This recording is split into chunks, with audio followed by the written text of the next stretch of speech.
ছোট্ট নাতি 10-12 বছর বয়স দাদুকে প্রশ্ন করছে, দাদু what is the value of life, জীবনের মূল্যটা কি? দাদু ছোট্ট নাতিকে বোঝাতে না পেরে দাদু নাতির হাতে একটা মূল্যবান পাথর দিলেন, বললেন বাজারে গিয়ে তুমি এর মূল্য জিজ্ঞেস করে এসো, তারপরে আমি তোমাকে বলবো জীবনের ভ্যালু কী, জীবনের ভ্যালু কত। বাচ্চাটি পাথরটাকে নিয়ে প্রথমে একটি সবজিওয়ালার কাছে গেল। সবজিওয়ালাকে জিজ্ঞেস করলো, কাকু এটা আমি বিক্রি করতে চাই, আপনি এর কত দাম দেবেন? সবজিওয়ালা পাথরটা নাড়াচাড়া করে দেখার পরে বলল, এটাই পাথরটা নিয়ে আমার কোনো লাভ হবে না, বরং তোমার যদি কিছু সবজির প্রয়োজন হয় তুমি নিতে পারো, পরে এসে টাকা দিও। বাচ্চাটি সবজিওয়ালাকে বলে থ্যাংক ইউ বলে চলে আসে। এসে পাথরটাকে নিয়ে তিনি একটা ফলের দোকানে গেলেন। ফলের দোকানে গিয়েও তিনি একই কথা বললেন যে কাকু এটা আমি বিক্রি করতে চাই, এটার মূল্য আপনি কত দেবেন? তো ফলওয়ালা পাথরটাকে নাড়াচাড়া করে দেখার পরে বলে, এই পাথরটা নিয়ে আমার তেমন কোনো লাভ হবে না, বরং আমি তোমাকে কিছু ফল দিতে পারি, তোমার যদি প্রয়োজন হয় পরে এসে টাকা দিও। তো বাচ্চাটি ফলওয়ালাকে থ্যাংক ইউ বলে চলে আসে। তারপরে বাচ্চাটি ওই পাথরটাকে নিয়ে একটা স্বর্ণকারের দোকানে গেল।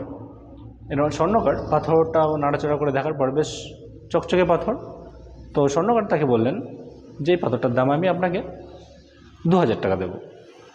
তো বাচ্চাটা তখন বলে, না কাকু এটা আমি বিক্রি করবো না, থ্যাংক ইউ বলে তিনি চলে আসেন। তারপরে পাথরটাকে নিয়ে ছেলেটি একটা ডায়মন্ডের দোকানে গেল।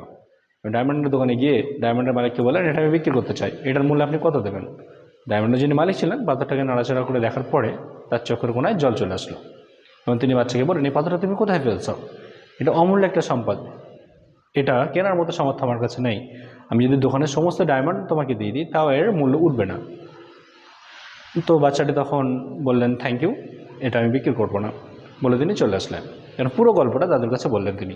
দাদু তখন বললেন, এক্স্যাক্টলি এটাই আমাদের জীবনের ভ্যালু, আমাদের জীবনের ভ্যালু এক একজনের কাছে এক রকম।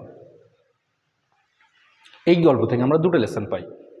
একটা হচ্ছে সবাই আমাদেরকে মূল্যায়ন করবে না, সবাই আমাদের ভ্যালু দেবে না, যে বোঝার সে অবশ্যই বুঝবে। আর একটা জিনিস, কে আমাকে মূল্য দিক আর না দিক সেটা নিয়ে মন খারাপ করে লাভ নেই, কারণ নিজেকে উপযুক্ত জায়গায় উপস্থাপন করতে পারলে তার মূল্য আমরা পাবই।